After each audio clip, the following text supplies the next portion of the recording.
Quiero que leamos Josué capítulo 3. Estamos tratando de que al final de esta serie nosotros podamos tener un entendimiento claro de lo que verdaderamente ocurre en nuestra vida como cristianos. Es algo que Dios comienza y no lo va a terminar hasta el día que nosotros muramos y vayamos a su presencia o Él venga por nosotros.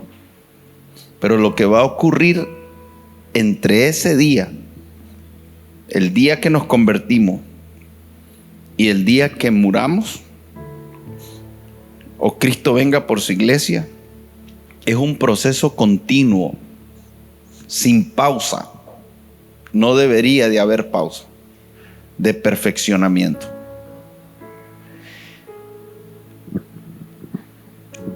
Y el perfeccionamiento está enfocado en la capacidad que nosotros tengamos de apartarnos para Dios. Y esto es vital, que nosotros podamos establecer esto en nuestro corazón, en el secreto. Quiero decirles que una preocupación muy grande es cuando veo a una persona que es dual, que habla algo y en el corazón siente otra cosa. Jesús lo señaló muy fuerte eso.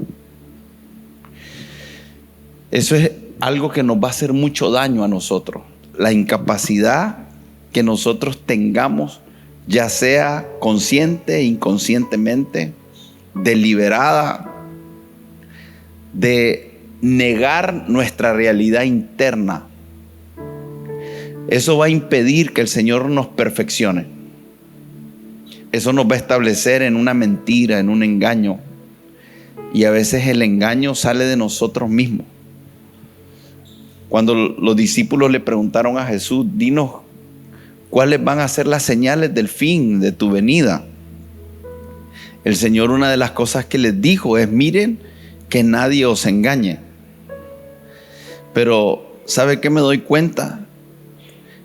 Que el engaño más fuerte que puede haber, el más dañino que puede haber, es el engaño que yo me hago a mí mismo. Es el engaño de tapar, de crear algo para cubrir la realidad. Eso ocurre en el corazón de las personas. Yo tengo que tener cuidado de no crear toda una estructura alrededor mío, de crear toda una apariencia alrededor mío para ocultar la realidad. Yo necesito confrontarme con mi realidad. Yo necesito tener la capacidad de decir que si hay pecado, llamarlo pecado. Es importantísimo eso. Si nosotros no podemos en el secreto de nuestro corazón decir: esto que estoy diciendo es pecaminoso, esto que estoy haciendo es pecaminoso, esto que estoy haciendo es hipócrita, entonces el mayor daño del engaño nos lo hacemos a nosotros mismos. El proceso de santidad, de perfeccionamiento, se ve afectado. Y usted no tiene idea cuántas personas están viviendo en un autoengaño. Y nosotros no nos podemos dar el lujo de eso, porque eso es lo que se llama religión. Y entonces tarde o temprano vamos a ver salir a luz nuestro propio engaño, con divorcios, con problemas con nuestros hijos, con problemas financieros, con problemas emocionales, con problemas de todo tipo. Entonces el Señor termina diciendo y dice: hey, por sus frutos los conoceréis. En otras palabras, no importa cuánto yo me cubra, no importa cuánto yo trate de aparentar, tarde o temprano hay frutos que saldrán a luz. Entonces, si yo no tengo la capacidad de decir como esposo, estas áreas mías están fuera del orden de Dios, estas áreas están grises, estas áreas necesitan resolverse, entonces yo voy a detener el proceso de perfeccionamiento de Dios en mí. Necesito poderme presentar delante de Dios y hacer lo que hacía David. David decía: Señor, si hay cosas ocultas, ¿qué pedía David? Que se las mostrara. Muéstrame los pecados que me son ocultos. Y quiere que le diga algo. Ustedes y yo tenemos áreas en nuestra vida de pecados que pueden estar ocultas a nuestros ojos naturales y a nuestros ojos espirituales. Pastor, ¿qué está diciendo? Es que si no fuese así, yo ya lo tuviera alcanzado todo. Y ninguno de nosotros lo hemos alcanzado todo.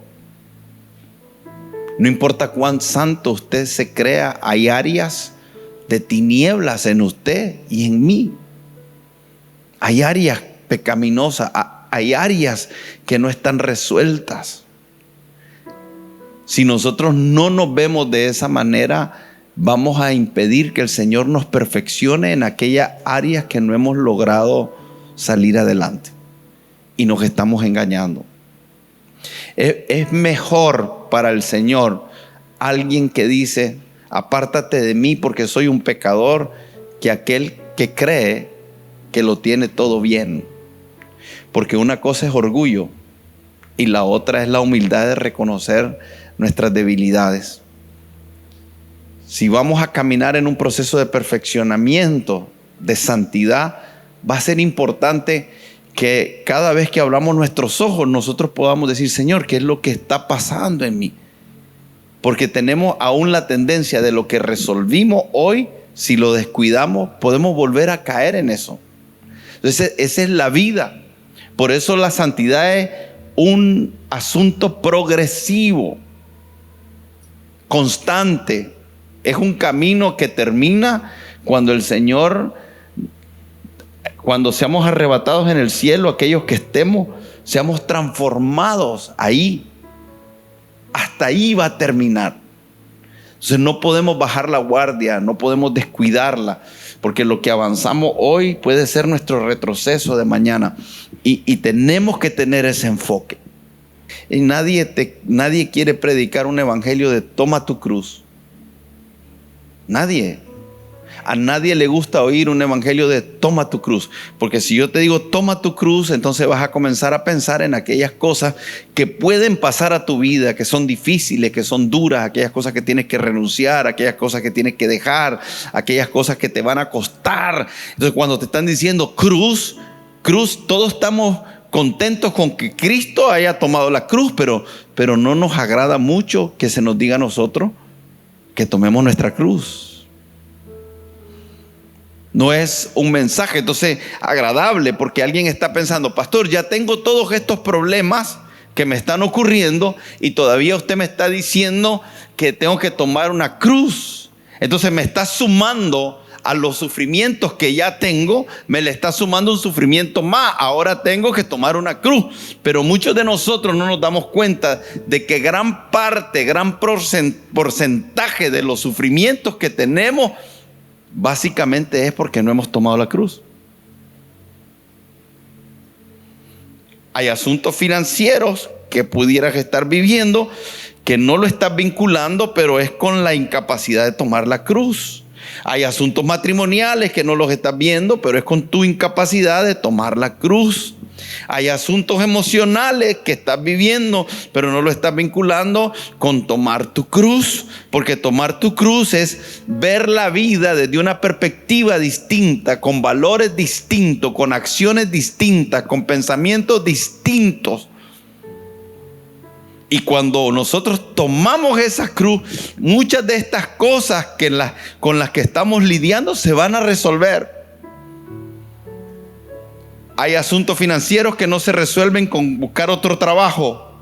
Hay asuntos financieros que no se resuelven con tratar de tener un negocio. Hay asuntos financieros que se resuelven cuando tomamos la cruz en el corazón, porque la Biblia dice que no podemos servir a dos señores y habla de la riqueza, porque donde está tú, ahí está tú. Entonces es posible que tu corazón esté en la riqueza y que no hayas traído eso a la cruz y tu riqueza sea el Señor, y por esa razón estás viendo situaciones financieras que están ocurriendo, pero en realidad el problema es que estás amando el dinero y estás adorando al dinero, y el dinero te dirige, y el dinero define qué puedes hacer y qué no puedes hacer. Es lo que te motiva para hacer todo lo que haces, y es un asunto del corazón, y Dios quiere perfeccionar eso.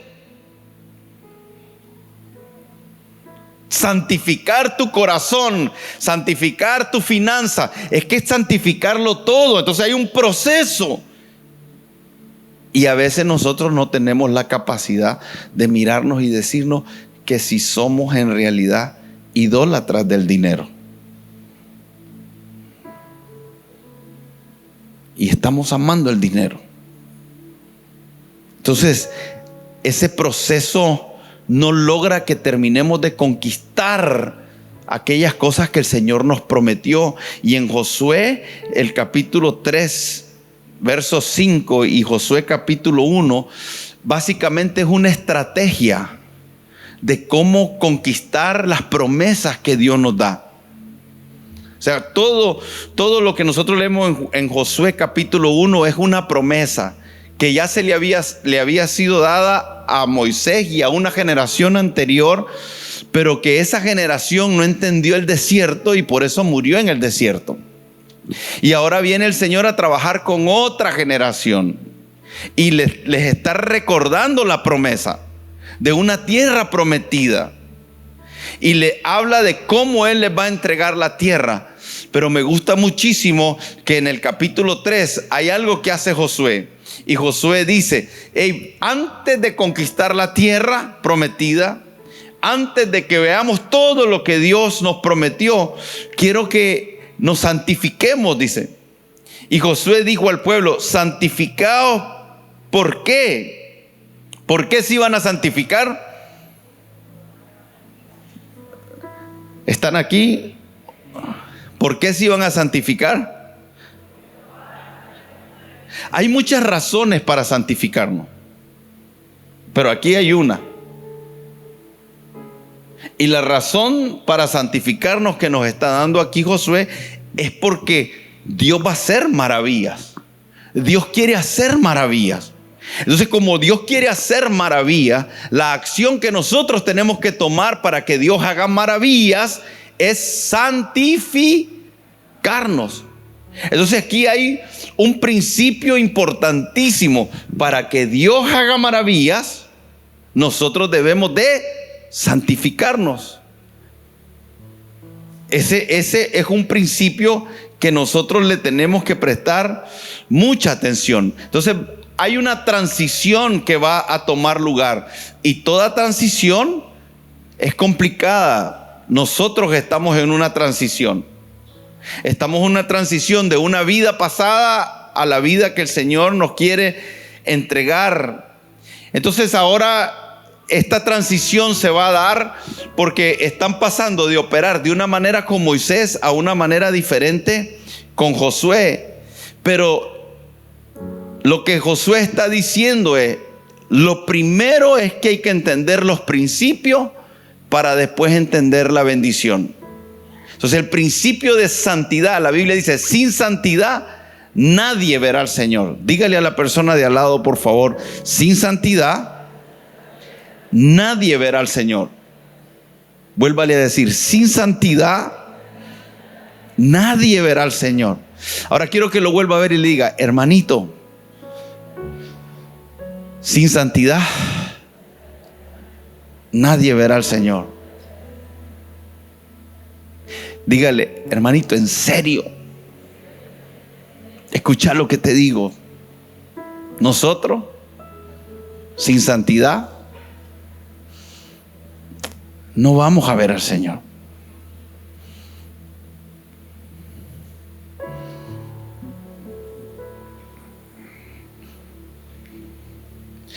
Creo que necesitamos detenernos en esto para tomar una decisión que algunos no han tomado. Necesitamos tomar una decisión con esto, porque esto no es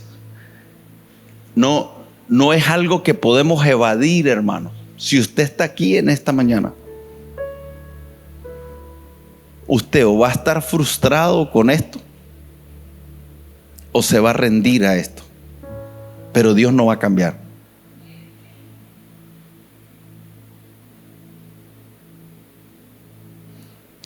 Usted va a estar frustrado o se va a rendir a esto, pero Dios no va a cambiar. Si estamos frustrados, vamos a seguir peleando con esto y no vamos a terminar entendiendo el proceso de perfeccionamiento, de santidad que Dios tiene con nosotros.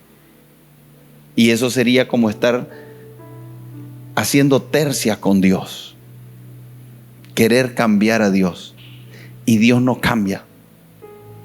Él es el mismo de ayer, de hoy y por siempre, y Él es santo, y Él no va a cambiar su santidad por usted y por mí.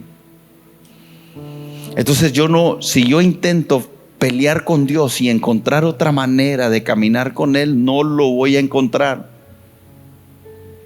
Y tarde o temprano esa frustración va a ir creciendo, porque yo tengo una expectativa falsa.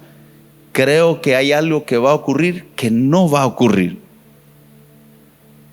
No va a ocurrir que yo voy a transformar a Dios a que encaje en mi formato.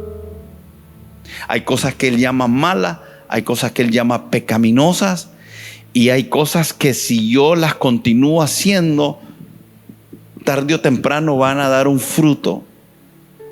Y el que siembra para la carne, de la carne va a cosechar corrupción, pero el que siembra para el Espíritu, del Espíritu va a cosechar.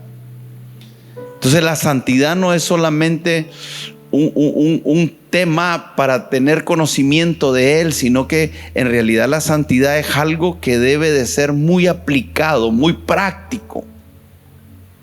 Y eso es lo que Dios quiere hacer entre el proceso que usted se convirtió hasta que Cristo venga o usted vaya a su presencia.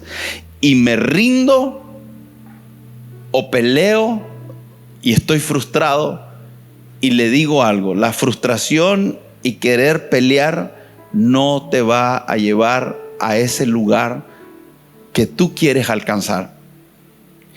Y Josué lo entendió eso. Por eso Josué le estaba diciendo: oye, tenemos que santificarnos. Ahora piense usted que están 3 millones de personas, se cree que eran aproximadamente los que estaban en el desierto, y ya el Señor les dio una palabra y están frente al Jordán. Y frente al Jordán, cuando están frente al Jordán, Josué les dice: vamos a quedarnos 3 días aquí.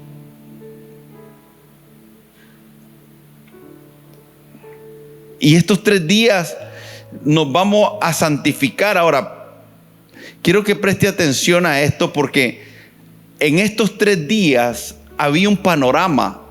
El panorama era que el río Jordán estaba en su etapa de mayor crecimiento, era difícil cruzarlo. Entonces estas personas iban a estar 3 días viendo un río que era difícil de cruzar, complicado de cruzar. Y eso los podía desanimar o los podía llevar a entender de que para que ellos pudieran cruzar ese río iban a depender del Señor. Pero también ahí, en ese momento, ellos iban a darse cuenta de que los enemigos que estaban al otro lado eran más fuertes que ellos, más experimentados que ellos, y que ninguna estrategia militar los iba a llevar a alcanzar esa conquista.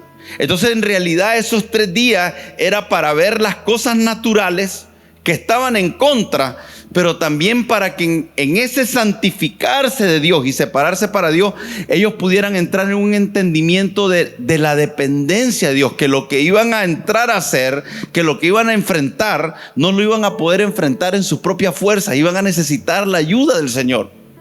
Entonces a nosotros nos puede ayudar el santificarnos cuando entendemos que las cosas que estamos viviendo no las vamos a poder vivir en nuestras propias fuerzas, no vamos a poder lograrlo en nuestras propias capacidades. Por eso necesito estar del lado de Dios.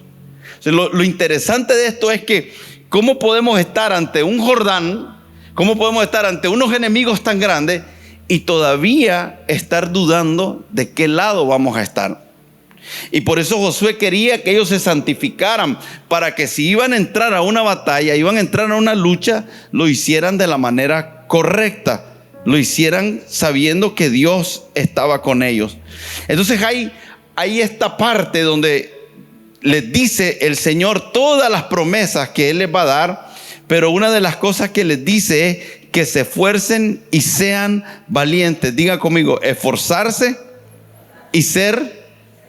El esfuerzo y la valentía es lo que nos va a permitir que nosotros podamos poseer lo que Dios nos ha dicho. Y una vez más, hoy estábamos hablando de la cruz, entender la importancia de que tomemos nuestra cruz. Tomar nuestra cruz también tiene que ver con que podamos saber que las cosas que queremos alcanzar, las cosas que queremos lograr, van a requerir de un esfuerzo. Y el Señor le habla varias veces al pueblo de que se esfuercen y de que sean valientes. Entonces el esfuerzo tiene que ver con una acción enérgica del cuerpo. Es el empleo de medios costosos. O sea, cuando yo te digo esfuérzate, inmediatamente usted tiene que vincularlo con algo que cuesta, que es difícil. Entonces ahí es donde uno viene y se pregunta, ¿y cómo si el Señor les dice, yo les entregué la tierra y Él ya se lo había dado y Él es poderoso? ¿Por qué yo necesito esforzarme? ¿Por qué Dios no lo hace todo por mí? ¿Por qué tiene que ser así Dios? Y ahí es donde necesitamos comenzar a darnos cuenta que hay un punto que Dios espera que nosotros hagamos, que no lo va a hacer nadie más que nosotros, pero que de ahí hay otro punto donde Dios toma las cosas y las lleva a aquellos lugares que nosotros mismos no las podemos llevar. Pero necesitamos desarrollar esa capacidad de esfuerzo, de emplear medios costosos para obtener un fin. Y nosotros estamos acostumbrados, el mundo nos quiere acostumbrar a que todo se nos dé sin ningún esfuerzo. Hoy en día se está levantando una generación que todo lo quiere sin esfuerzo. Los niños de hoy no saben frustrarse. Los niños de hoy por cualquier cosa están llorando. Los niños de hoy han perdido ese entendimiento y muchos de nosotros se los estamos facilitando cuando queremos darle todo sin que les cueste absolutamente nada. Entonces el esfuerzo es sostenerse firmemente. La santidad es eso. La santidad es apartarse para el Señor, pero la santidad también es sostenerse firmemente, adherirse y en un grado hasta ser obstinado. Y mientras estamos esforzándonos, entonces hay algo que ocurre en nosotros, nos convertimos en fuertes. Hay una fuerza que se desarrolla, hay una fe que se desarrolla, crecemos resueltos y nos mantenemos dedicados a algo hasta que prevalezcamos. No nos rendimos, no nos echamos para atrás, tomamos posesión. Eso significa esforzarse, es tomar posesión por la fuerza, es ponerle un grado grande de intensidad, pero a la misma vez esto te da legalidad de parte de Dios. Entonces el esfuerzo es una característica primordial de la voluntad. Tú vas a conocer cuánta voluntad tiene alguien cuando lo miras con la disciplina para que aquello que comenzó a adherirse firmemente y no soltarlo. Y nada puede sustituir el esfuerzo. Nada. Mira que te mando, que te esfuerces y seas muy valiente. Porque yo soy Jehová, el Señor, que te esfuerzo. Y no vamos a ver en la Escritura ninguna profecía que se haya alcanzado sin un grado de esfuerzo. Jesús mismo, para cumplir las profecías, tuvo que presentar esfuerzo y valentía. Parte de esa aptitud de Jesús de separarse para que Dios hiciese su voluntad a través de él, tuvo que haber un esfuerzo. Algo tiene que morir, algo tiene que entregarse. Entonces la pereza es todo lo contrario, y nosotros podemos tener pereza para hacer las cosas que el Señor nos está pidiendo. Entonces es importante que entendamos que si vamos a ser perfeccionados, no es, a pesar de que hemos hablado de que somos perfeccionados en santidad a través de la palabra, y somos perfeccionados en santidad a través del Espíritu Santo que nos ayuda en nuestra debilidad, ahora es mi esfuerzo. Es bonito escuchar que el Espíritu Santo nos va a perfeccionar en santidad, que nos va a ayudar en nuestra debilidad. Es bonito escuchar que Él nos va a guiar a toda verdad. Es bonito escuchar que la palabra de Dios nos limpia. Pero ahora nos toca entender nuestra parte. ¿Cuál es mi parte? Y ahí es donde las cosas se detienen. Si la obra solo dependiera del Espíritu Santo, todos seríamos santos. Todos no pecaríamos. Pero el problema es cuando ya toca mi parte, lo que a mí me corresponde hacer. Y no solo se convierte en algo que detiene, sino hasta complicado de hablar. Yo estoy hablando de la parte suya en perfeccionar la santidad, y es como que un peso espiritual desciende. Y es como que alguien se sienta y pareciera que los oídos no escuchan. Pareciera que hay algo en el ámbito del corazón que cambió, porque ahora estamos hablando de tu parte en la santificación, de aquellas cosas que te tocan a ti hacer, que no las puede hacer nadie por ti, que a pesar de que puedan ser una familia y vivir en una casa, no se hace desde toda la casa. Tiene que ver con tu persona, con cómo vas a verlo, desde qué perspectiva, y ahora qué acciones vas a tomar. Y cuando tiene que ver con ese esfuerzo y valentía, pareciera ser que ya hay una incomodidad interna que tenemos que aprender a leerla espiritualmente, porque si no me emociona, si no me produce una pasión, si no me genera un grado de responsabilidad, si no genera en el corazón un anhelo y un deseo de decir, hey, yo quiero hacer las cosas correctas, si no me genera eso, algo no está bien. Si no te genera eso, muy difícilmente lo vas a alcanzar. Y a eso hay que añadirle, ese es el querer como el hacer. Algunos se han convencido de que es imposible vivir en santidad. Y eso no es cierto. Y es como un peso espiritual que primero necesitas gobernarlo en tu corazón. Porque si no lo gobernamos en el corazón, no lo vamos a poder resolver afuera.